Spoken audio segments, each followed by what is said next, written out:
Hi all, Gordon at Ionic Systems. I just wanted to show you a technical tip, and that's inserting a stainless steel cap back into a stainless steel housing. So it can be quite a tight fit. The cylinders do run at quite higher pressure, so the tolerances are quite tight. But if you come in close, I just like to show you how to insert a cap. So I've just changed the carbon filter here. We'll put the cap lid back on, pushing down.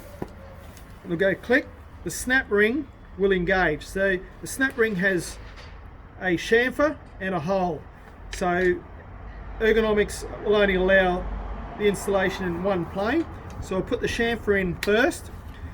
Now it'll be quite tight. So what I've got here is a large flat screwdriver, and I'm actually levering and rotating the screwdriver as I use finger pressure to push the circlip, the snap ring, into place.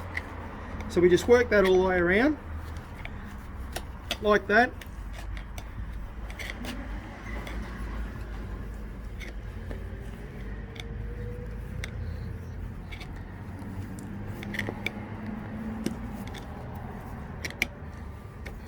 And this carbon filter will do 300,000 litres, so we don't take them off that often. But to run at super high pressures, we've got optimal clearances in the housings. So that's how to fit a snap ring around a stainless steel cap. IonicSystems.com.au. Thanks for watching.